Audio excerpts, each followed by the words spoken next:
কোটা সংস্কার আন্দোলনের সময় সহিংসতায় সবচেয়ে বেশি তাণ্ডব চলে নরসিংদী জেলা কারাগারে, যা চাঞ্চল্যের সৃষ্টি করে পুরো দেশে। কারাগারে হামলা চালিয়ে আসামি বের করে দেওয়ার মতো ঘটনা বাংলাদেশের ইতিহাসে আর ঘটেনি।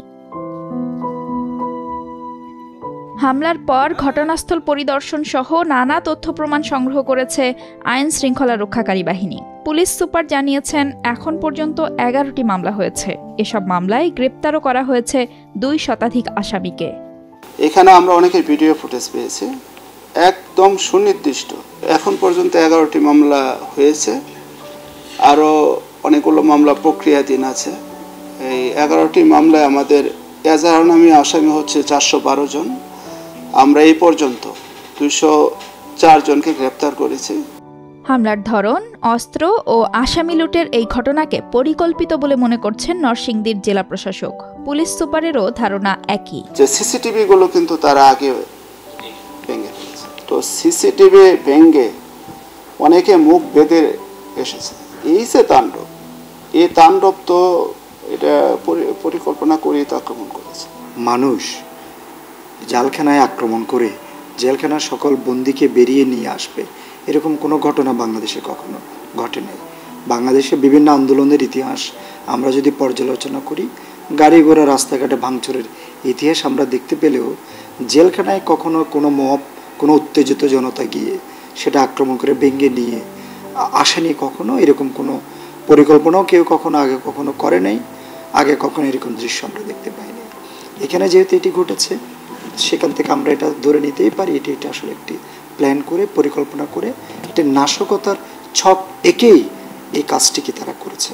যেসব কারাবন্দী আত্মসমর্পণ করবেন না, তাদের বিরুদ্ধে জেল পলায়ন, অস্ত্র লুণ্ঠন, অগ্নিসংযোগ, সরকারি সম্পত্তি নষ্ট, নাশকতা ও ভাঙচুরের দায়ে কঠোর আইনানুগ ব্যবস্থা গ্রহণ করা হবে। জেলার সর্বত্র প্রত্যেকটা ইউনিয়নে, গ্রামে, গঞ্জে, শহরে আমরা ব্যাপক মাইকিংয়ের ব্যবস্থা করেছি। আপনারা দেখতে পেয়েছেন যে প্রচুর প্রচারণা হয়েছে, মাইকিং এখনও চলছে। একই সাথে প্রতিটি মসজিদে ইসলামিক ফাউন্ডেশনের মাধ্যমে প্রতি ওয়াক্তের নামাজের সময় আমাদের ইমাম সাহেবদের বলা আছে, তারা যেন মুসল্লিদেরকে এটি বলেন যে তাদের আত্মীয় স্বজন, পরিচিত মানুষজন যদি থাকে যারা আত্মসমর্পণ করতে চান এবং পালিয়ে এসেছেন, তাদেরকে যেন তারা আত্মসমর্পণ করার জন্য বলেন। যদি না করেন তাদের বিরুদ্ধে কিন্তু আইনানুগ ব্যবস্থা গ্রহণ করা হবে।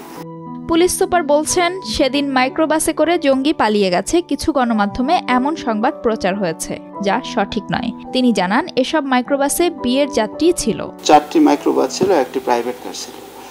তো তাদেরকে আমরা নিয়ে এসেছি, আমরা জিজ্ঞাসাবাদ করছি। তো যতটুকু আমরা সেখান থেকে পেয়েছি যে এখানে এই বরযাত্রী ছিল, কনে পক্ষ ছিল এলাকা জিনিসপুরে, আর বরযাত্রী ছিল এখান থেকে আধা ঘন্টা দূরত্বে নরসিংদী। তো এখন পর্যন্ত যে তথ্য পেয়েছি, তারা এখানে বিয়ে করতে এসেছিল কনে নিয়ে যেতে। ওই সময় যে মাইক্রোটিকে দেখানো হয়েছে, তো সেই মাইক্রোটিকে কিন্তু আমরা আমাদের হেফাজতে আছে।